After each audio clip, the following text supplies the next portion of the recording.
I keep seeing people say that they're genuinely shocked at the amount of white Christians who are defending and supporting and crying for Charlie Kirk.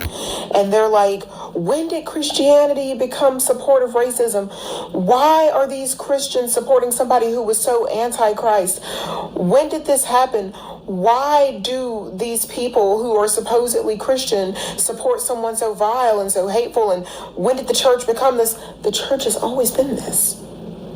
For at least 700 years, at least.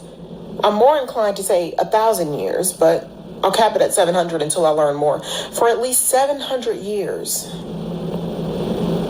Europeans, initially Anglo-Saxons, and then it spread to the rest of the Western Europeans, have used the Bible as not only the main pillar of white supremacy, but also the primary weapon of it. Columbus and the King of Spain and Queen of Spain were praising God as they slaughtered Native Americans. And that is what I have been trying to tell y'all since I've started reading this book on here.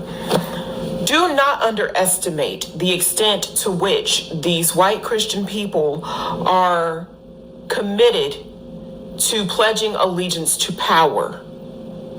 That is their only belief system. That is their only concern. I've been trying to tell you this. Other creators have been trying to tell you this.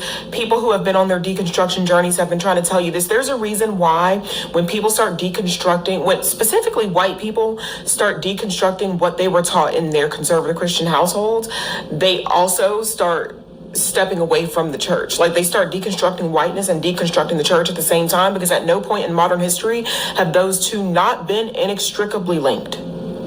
This is what Remick was trying to tell you in Sinners. And sitting here thinking that white Christians supporting and revering and praising and mourning a blatant Nazi racist, thinking that that's new, gives them more power. Because while you're caught up in the shock and the awe and the disgust and the disappointment of something that's been around for hundreds of years, as long as anybody's ancestors can remember, they're continuing on with what their ancestors did.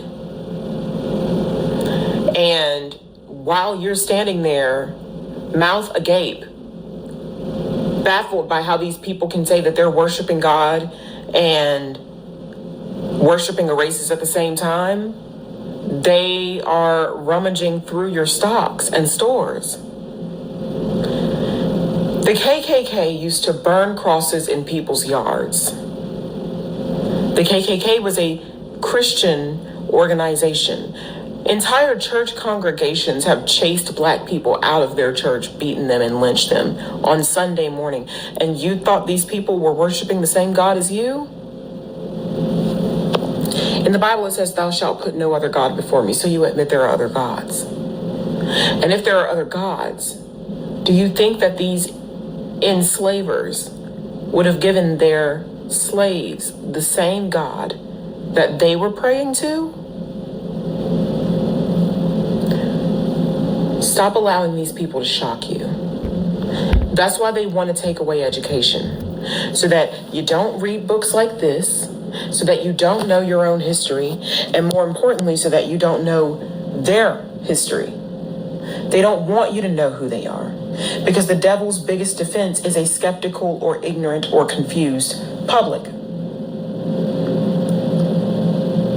What these people are doing, mourning a monster, while millions around the world suffer at the hands of monsters like him, is not shocking. It is not new. And if it takes you off guard, you have not been paying close enough attention. And instead of getting mad and getting sad and getting depressed, you just need to get educated. The reason that they're crying over Charlie Kirk, but they're not crying over those babies in Gaza, and they're not crying over the American babies here, and they're not crying over the way black people have been treated since the beginning, and they're not crying about the fact that they dwindled the Native American population from 100% to 1%. The reason that they're not crying over that is because they worship power. And groups who historically have no power are not their concern unless they can use them to make themselves look good. Missionaries, soup kitchens. Violence is a weapon that, in their minds, only the group in power is allowed to use.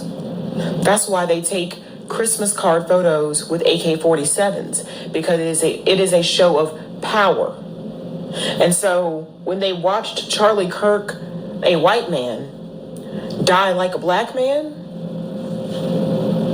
it threw off their equilibrium, because to them, only people who don't have power are supposed to die like that. Do not underestimate these people. Do not let them tell you that they are good people. They are not.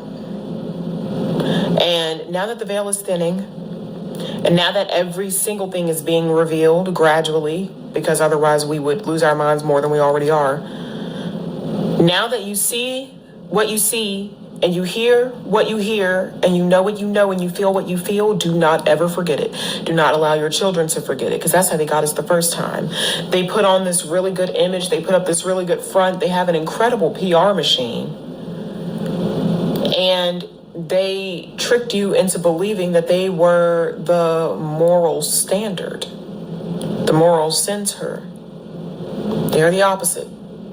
The white Christian church has colonized, brutalized, decimated every ethnic and religious group you can think of, from poor Englishmen in the 1600s to the Irish a little bit before that, to the Native Americans, to Africans, Black Americans, Caribbeans. I'm talking about in it.